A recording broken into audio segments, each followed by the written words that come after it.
turma, sou a professora Kaline, professora de História e Geografia, e hoje nós vamos dar continuidade a um assunto que começamos no vídeo anterior, falando sobre a questão dos blocos econômicos.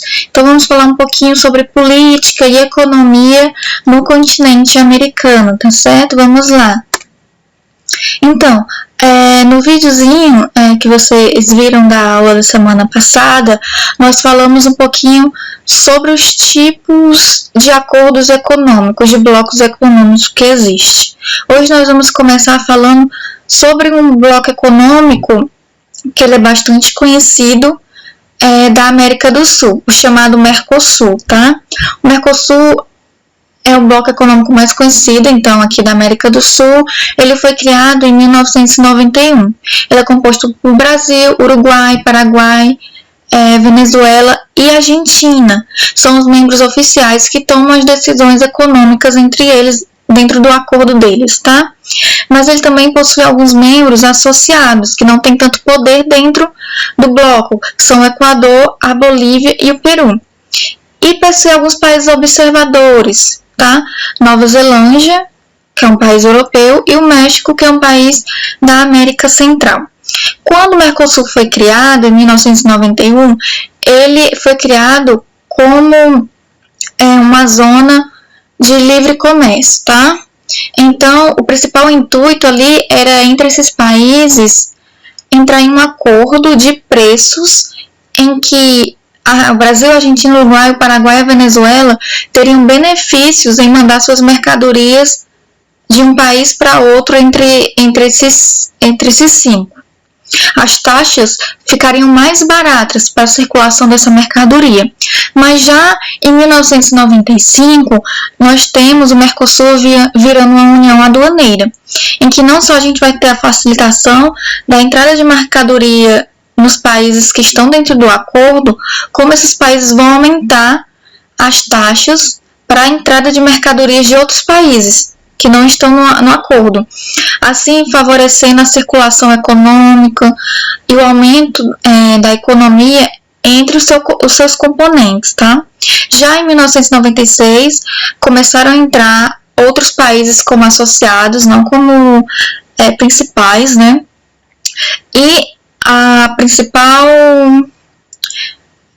intuito do Mercosul é chegar a transformar o bloco econômico, tá, em uma zona de mercado livre em que não só a circulação econômica, mas a circulação de pessoas também passe a ser permitida. É algo que se projeta para um futuro, tá? Como eu falei para vocês, essa questão da circulação de pessoas, inclusive de uma moeda única, a gente só tem um bloco no mundo que tem esse grau de interação que é a União Europeia, né? Então, basicamente, o Mercosul ele tem um papel muito importante para a economia da América do Sul atualmente. É um problema que se enfrenta com relação a esses acordos, é o fato de alguns países serem mais desenvolvidos que outros, terem mais influência mundial, terem mais mercadorias para exportação, tá? Então a gente tem aí o problema com a desigualdade de um país para o outro, que pode atrapalhar um pouco essa questão dos acordos, tá ok? Falando um pouquinho sobre a organização política dos países americanos, né? Predomina principalmente os estados organizados em repúblicas, tá?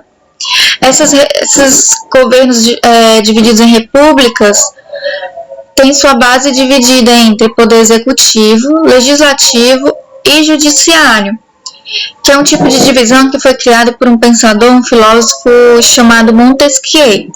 Montesquieu costumava dizer que não existe uma regra de como o local tem que ter um governo. Não existe um tipo de governo ideal, mas que cada local, de acordo com suas características, vai criar o tipo de governo que é melhor para ele, né? E a gente acaba seguindo aí a invenção de Montesquieu, na sua maioria, dividindo o governo nessas três fases: executivo, legislativo e judiciário, tá? Então, e a república vai se dividir em duas. Vamos ter repúblicas federativas e a república unitária. República federativa, por exemplo, o Brasil, tá? É em que nós temos um governo central, nosso, por exemplo, com o presidente, fica lá no Distrito Federal, mas que cada estado tem autonomia para tomar decisões, contanto que não fira o que diz a Constituição Federal, tá?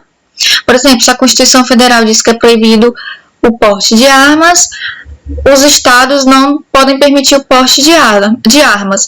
Mas se a Constituição Federal diz que é permitido o porte de armas, então os estados eles podem optar por autorizar ou não esse porte. Só um exemplo, tá? Já a República Unitária, que nós temos como exemplo o Chile, é uma república que o poder fica todo centralizado na mão do poder executivo, do presidente, tá? Em que os estados vão ter menos autonomia para tomar suas decisões, então. E ainda falando um pouco da questão da política, a América vai ser um continente que vai sofrer com muitas ditaduras, iniciando aí na década de 1960 até a década de 1980, tá? A ditadura, ela vai ser um tipo de governo autoritário, em que o poder executivo tem plenos poderes de comando. Ele vai reprimir opositores com violência, ferindo pessoas, ferindo os direitos humanos, tá? Com torturas, ferindo a liberdade de expressão, as pessoas passam a não poder mais falar o que querem, e nem a imprensa pode mais se expressar de acordo com as suas opiniões. E existem ditaduras civis, ditaduras militares e ditaduras civis militares. Como assim? Ditadura civil é aquela que é comandada por pessoas comuns. As ditaduras militares é aquela comandada por militares. E as civis militares que são mistas, tá? No Brasil a gente teve duas ditaduras mistas, civil militares. A nossa segunda ditadura, ela começou em 1964 e foi até 1985, tá? Nós tivemos ditaduras em vários outros locais da América: Argentina, Chile, Uruguai, entre outros, tá? E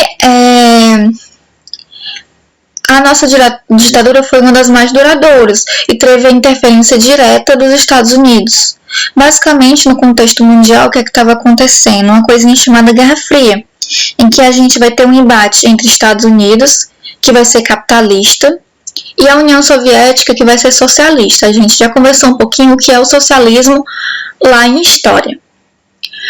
E aí os Estados Unidos começou a interferir em todos os governos da América em que estavam no poder presidentes que eram mais da esquerda, ou seja, poderiam vir apoiar um governo mais socialista, porque eles não queriam que o socialismo começasse a se espalhar na América e chegasse muito perto deles, porque eles poderiam ser assim invadidos pela União Soviética.